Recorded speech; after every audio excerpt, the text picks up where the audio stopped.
Bonjour et bienvenue. On va prendre ce moment ensemble un peu comme une session de coaching.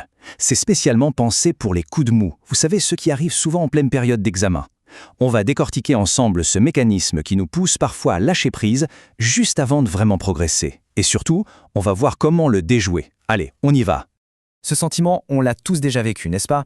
On se fait un super planning de révision, on est plein d'énergie les tout premiers jours, et puis une semaine passe et hop, le rythme baisse, la motivation commence à s'envoler. C'est une expérience humaine, tout ce qu'il y a de plus normal, surtout quand on est face à un marathon comme la préparation d'un examen. Ce qui est intéressant, c'est que tout ça, ce n'est pas vraiment du hasard. Non, il y a un schéma, un cycle presque prévisible qui nous amène de l'enthousiasme du début jusqu'à l'abandon. Et la première étape pour briser ce cycle, c'est de le comprendre.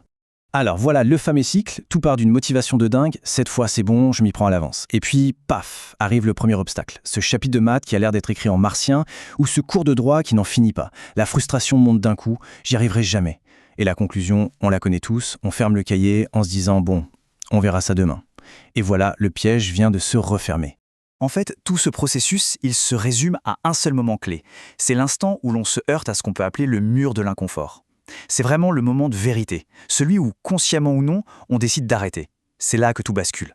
Voilà, le mot est lâché, l'inconfort. Il faut bien comprendre que ce n'est pas l'échec, ni une preuve d'incapacité. C'est juste cette sensation, désagréable, quand notre cerveau doit vraiment forcer, quand on ne piche pas tout du premier coup. C'est ça le signal qui compte, c'est ça le vrai point de bascule. Et cette phrase, elle dit tout. On abandonne quand ça devient inconfortable. Mais attention, ce n'est pas une faiblesse, c'est une réaction humaine. On est tous programmés pour chercher la facilité. Le seul problème, c'est que l'apprentissage, le progrès, il se trouve de l'autre côté de ce mur. La bonne nouvelle, on peut totalement apprendre à le franchir. Alors comment on fait concrètement? Maintenant qu'on a mis un nom sur l'ennemi, l'inconfort, on peut commencer à mettre en place une vraie stratégie. On va voir ensemble une sorte de boîte à outils, très simple mais incroyablement efficace pour casser ce cycle et continuer d'avancer, même quand ça pique. Voici les 3 clés. La première, accepter la difficulté. Il faut même la voir comme un bon signe. C'est comme un muscle qui brûle à la salle de sport. C'est la preuve que ça travaille. Pour le cerveau, c'est pareil. La deuxième clé, c'est de laisser la discipline prendre le relais de la motivation. La motivation, c'est une émotion, ça monte et ça descend. La discipline, c'est un choix. C'est se dire « Ok, j'ai 0 envie, mais je fais juste 15 minutes de plus ». Et la troisième clé, se concentrer sur le processus, pas sur le résultat. Il faut oublier la note finale qui peut paralyser. Le seul objectif, c'est de comprendre cette page, de finir cet exercice. Chaque petite victoire redonne de l'énergie pour la suite. Et tout ça, ça nous amène au changement de mentalité ultime. C'est l'idée qui va complètement transformer la façon de voir les révisions, c'est ce qui va faire de l'effort une véritable source d'énergie et non plus un fardeau. Tout est résumé ici. Quand on reste dans ce qui est facile, à relire des choses qu'on maîtrise déjà en fait, on stagne. Le vrai apprentissage, le vrai progrès, il se passe juste là, dans la zone d'inconfort.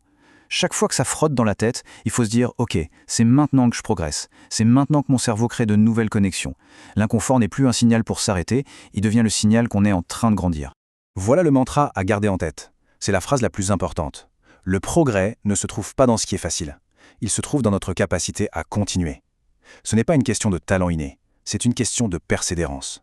Continuez juste 1 minute de plus, 1 page de plus, précisément quand l'envie d'arrêter est la plus forte. La vraie victoire, elle est là, dans la continuation.